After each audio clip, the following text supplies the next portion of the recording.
everybody, and welcome to Taking Control, the ADHD podcast on rashpixel.fm. I'm Pete Wright, and right over there is Nikki Kinzer. Hello. Hello, Nikki. Hello, Pete. Oh, I'm excited about this one. Are you? Yeah, no, I Awesome. I am excited about this one, and I think it is really appropriate and well timed for me. So we're talking all about FOMO.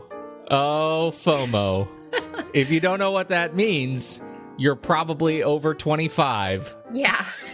But you no doubt experience it nonetheless, I am sure. Before we do that, head over to TakeControlADHD.com, get to know us a little bit better. You can listen to the show right there on the website or subscribe to our mailing list, pretty please, and you'll get an email every single time a new episode goes live each week. You can connect with us on Twitter or Facebook at TakeControlADHD and call us. You can leave us a voicemail, 503-664-4ADD, and get your voice on this very show. We want to hear from you. And we're all celebrating over here. It's the best time of year if you're in the ADHD business, ain't it? Well, it's a fun time of year. There need to be more songs. Like, we need ADHD holiday songs for October, right? Well, get on that there. We're gonna start writing some celebration songs. There'll be a whole canon. That's right. Yeah. Well, it's true. October is ADHD Awareness Month. We Yes, are yes, aware. yes. We are aware. Yes, so it's great because I'm getting all these like emails from different organizations saying or asking, promote this and promote that, and it's all great. So lots of great things happening in the ADHD community, and I will definitely be sharing those things as they come my way. I will be sharing them here on the podcast, but also in my newsletter and blog and everywhere else. So excellent. So what kinds of things are you doing to celebrate ADHD awareness? Exactly. So there are some promotions over at Take Control ADHD. I am offering a 10% discount on all of my coaching packages and services for the month of October. So if you have been thinking about coaching and just maybe not sure if it's for you, give me a call or send me an email at nikki@takecontroladhd.com. I would love to talk to you and introduce to you some different ideas and packages, and you get 10% off. Outstanding. Fabulous. Look at that. I know. And then you also, all the people out there that have not experienced organizing your space your way, I am offering a discount on the online course. So starting October 1st, this is going to be for a limited time. I'm not sure if I'm going to do for the whole month of October. So if this is something that you're interested in doing, I suggest going and doing it now. I'm going to be offering the course at 25% off for that. So all you have to do is check out the website, go to courses, and it will give you a whole explanation of what's in the course, and you can enroll and get started with that, ASAP. Yes. Yes. Well, speaking of other acronyms, you did an ADDA-TADD-TALK. Oh my gosh, I did. That was good. Add a TAD Talk. I did an Add a TAD Talk. So I am a part of a promotion. So remember the organization I did the webinar for back in August was ADA. Yes. And they have created TAD Talks. And it's kind of a riff off of the whole TED Talk. In fact, when I told my sister that I was doing it, it was really funny because she's like, "Oh, I've heard of that." I'm like, no. I'm not on TED Talk. But thank you for thinking that I could be. One day. Yeah, I'm really appreciative of that. So, hey, sis, thanks for the support. But yeah, it's not TED Talk. It's TAD Talk. And they're only 9 minutes instead of 18 because of the, clientele that we're reaching for, right? We want to keep your attention. We can't sit that long. No. So they're only 9 minutes long. They're pre-recorded, and they're coming to you either on ADA's Facebook, Twitter pages, or through their newsletter. So you do have to attach yourself to ADA by liking their Facebook page, liking their Twitter page, or signing up to their newsletter. But I'm telling you, it's a great organization. They have webinars, I think at least twice a month, if not every month for sure, that are free to members. And it's a great place to go if you're looking for resources. I am going to be somewhere in the middle of October because each day there's going to be a TAD Talk. So basically starting from October 1st to October 31st. So there's 31 different people talking. Excellent. And I'm going to be in the middle of that. And my talk is about organizing with ADHD, how to set up realistic expectations. Well, that again, very timely. Yes, it is. Yeah. So I was really, that I got to tell you, that was a huge milestone for me in my own personal career. It was an honor to be chosen to be a part of this group. I'm looking at the experts and I'm just like, wow, I can't even believe it. It's awesome. Yeah. So a great honor for me. Yeah. Yes, it is an esteemed group. Well done, Nikki. Thank you very much. Well, and so as a result, we're talking about what it feels like when you're not up to speed today on all of the great TED Talks. Exactly. This is what it feels like when you are FOMO. Yeah. Let's talk about your relationship with FOMO. Well, it's a new relationship. I'll be honest. I'm not going to pretend like this is, something. It really is new. I got to tell you what happened. The inspiration for the topic came from a coaching group. So I have a coaching group I'm doing right now. Great group of women. Absolutely love talking to them. And at the end of each of the sessions, I always ask, what do you guys want to talk about next week? What's on your mind? Because it's a very flexible group, right? I don't have any agenda. And one of the subjects that came up was, let's talk about FOMO. And I'm like, fo what? FOMO? What? What is that? Fo No, it's yogurt? not the Vietnamese soup. Yeah, I was like, what? And then she said, it's the fear of missing out. And I'm like, oh, okay, that I understand. Yeah, that's what I was going to say, because it's a hip acronym, but it's definitely not a new concept. It's not. And so when she said that, she's like, the fear of missing out when I'll give you the example that she gave me in just a second. But yeah, as soon as she explained it, I was like, oh, okay, that makes sense. And then when I started doing a little bit of research for the group for the next session, it really did start to kind of come together, and especially how this could affect somebody with ADHD, how it could be, a very strong pull of what to do. But for the people that don't know, that are in my age group, may not know what this is. The definition is basically saying that, you're fearing that something great is going to happen without you, or you're missing out on some kind of great opportunity. You want to stay connected to what everyone else is doing. And this is definitely where social media comes into play. Like, you're constantly on Facebook and Instagram just to kind of see what everyone else is doing. And there's also some fear maybe that you've made the wrong decision on how you've spent your time.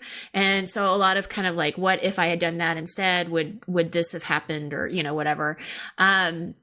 And a couple of things can happen here. It can either lead you to being overcommitted because you don't want to say no to anything, right? Because you want to be everywhere. Sure.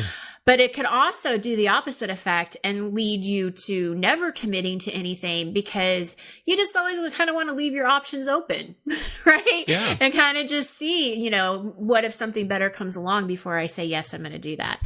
Now in the group, this is how she explained it to me. This was her kind of issue with it. And that was really just living in the moment. She said, the logical side says I should really go home from this party or, this dinner because it's 11 o'clock and I have to work tomorrow. But the impulsive side of her, is saying, well, who cares? I'm having a great time and I don't want to miss out. And then another example came up later, that they were saying, okay, well, again, here you are at this restaurant or party, but I really should not, or maybe you were invited to a dinner and you're kind of going back and forth saying, well, I really should stay home and do laundry tonight and, clean up or catch up on my chores, household cleaning and stuff. But I would really rather go out with my friends. So it's that pull of, do I do the boring thing or do I do the thing that's a lot more fun and exciting and I don't want to miss out on it? Yeah, yeah. It's funny to hear hear you talk about it in terms of the real life kind of practical, like what is my next action in the real space of the world, like things that I can touch, because my experience with it is all around online stuff, right? Social media, and that's where it's really when it gets a hold of me, that's where it happens. So tell us about that, because I think that's an interesting point too, because that did definitely come up in my research. Well, gosh, all of these tools that give you real-time updates, Facebook and Twitter and anything that you can look at that give you a stream of activities, let you in some, not small way, live kind of in the perspective of somebody else that's doing something really fun, right? Maybe you're following a list of people who are, technology reporters for me, and they're always doing something great. They're always at some conference or some event. They're learning about great new tools and great new hardware and great new software, and it's really fun and exciting, and they're doing all sorts of great new things. And in a way, I'm kind of living through their eyes, and I don't want to miss out on that. And so when I'm at my worst and I open Twitter first thing in the morning, and there are hundreds of posts that I have to go through to feel like I'm caught up, but it's a living stream, and so I can never really catch up. Same with Facebook. I can never really catch up on everything that everyone is doing that I'm following and interested in. And that's where FOMO rears its ugly head. As soon as that bit gets flipped in my mind that says you have to catch up, how else will your life have meaning if not through the meaning of the lives of others? Then I know I'm in trouble. And that is, in fact, what caused me to delete these tools from my phone. And we can talk about kind of suggestions from that stem from this activity in social tools that I sort of used and enabled to make my life a better place when it was pretty dark. But that's kind of how it looks for me. Yeah. So your solution was to actually take off the sites, the social media sites, so you weren't looking at them at all, or how did you deal with that? It's an interesting thing, because when it's very difficult for me, again, I'm going to speak only for myself. It was very difficult for me to rationalize getting rid of these signals when it was the signals that I loved so much, right? But the flip side of that is it ends up being a very simple moment. It takes just a moment of strength. You muster a moment of strength to delete the app from the phone, and delete the app from the tablet, and delete the bookmark from your computer, and suddenly the notifications stop, right? They just stop. And when you don't get the notifications, you don't realize that there is something going on out there in the world that you suddenly feel like you have to keep up with. Right? It's as if that thing doesn't exist anymore. That's how it happened for me. And I was able to just suddenly say, look at how silent the world is. It's like when you're standing next to a jackhammer for 5 minutes and suddenly that jackhammer stops and you can hear. Or when you're driving from the city into the country and you look up and realize all of a sudden that you can see the stars because there's no more light noise and pollution. That's what fear of missing out looks like for me. It ends up being a signal pollution of notifications that keep reminding me that other people are doing something too.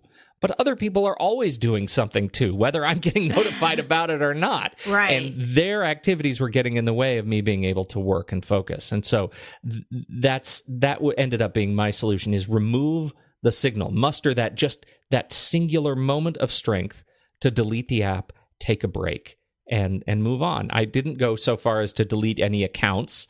But I just set a boundary on where I was going to be able to look at these things. And that's what I was going to ask. So is there a boundary set where you can go and look at Facebook I'll tell you, Nikki, if I could, because of so many years of doing this and living socially online, I mean, I named the social tool, and likely I was a beta of it, right? I was excited about all of these things when they started. So I've been on these services for a long time, and my relationship with them has sort of, it's ebbed and flowed in terms of my participation. But I got to a point where the FOMO itself was so bad that if I could have practically deleted my accounts and removed myself from them, I would have. But I'd gotten myself into a position of having my livelihood in some way contingent upon me being a participant in these services and being able to be aware of what's going on with audiences and those sorts of things.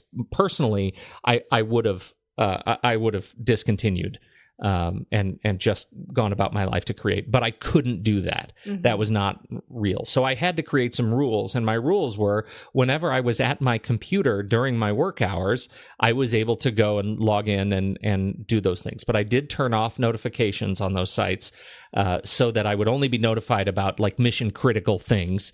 And when I would post a new something, that was related to work for a client, I would make sure that I was, kind of on and aware of any issues that were reported by users or listeners for a period. But I did not have them on my phone or tablet. And what I realized was that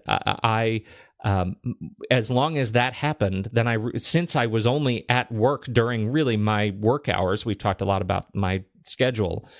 When I stepped away from the computer, it's like those things kind of disappeared. And they're not in front of you anymore. Yeah, they're not in front of me. And so I just kind of, the rule was, if there's something I need to be aware of on these sites, then I am going to be in front of my computer at the time. And if it's not important for me to be there, then I'm going to step away. And it's been kind of nice. I've actually allowed myself a little bit more freedom to come back, because I do enjoy those things, right? To come back to Twitter in particular. I'm spending more time on Twitter these days. And it's interesting because I've really limited the people that I pay attention to, right? I have a very small list. I created a list on Twitter, and I pretty much follow that list of close friends and colleagues. And so it's a much more of a personal kind of a experience at chat. And I don't spend a lot of time doing it, but I've given myself a little bit of permission to be back on Twitter. I still haven't put Facebook back on any of the devices. That ends up being really poisonous for me.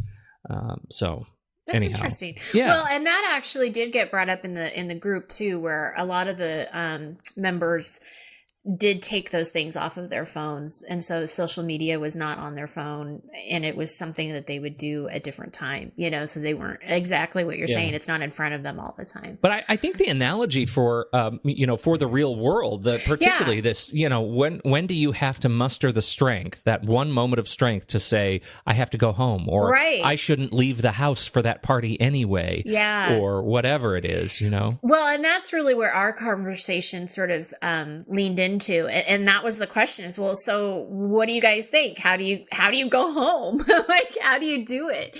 And there were a few suggestions. The first one that came up was to tell a friend what your intentions are. So to actually let your friend know, okay, I'm out, but I need to leave by 11. These are the reasons why, and I need you to actually help me, like stick to that. So that's what that's called. It's a FoMO app. It's a FoMO app. A FoMO accountability partner. It is, totally. That's what that is. That's what that is. We always come up with new words. I love that. FoMO app. Yep. Yeah, exactly. So that could be one suggestion that you could try. The other one that she had mentioned, which I thought was really interesting, is to actually take yourself out of the moment. And so maybe like go to the bathroom or go outside or do something where you're kind of by yourself for a second and just really think about, okay, be aware of the time and make a conscious decision of what you want to do. So you really have to think about it. And, is it worth staying or is it not?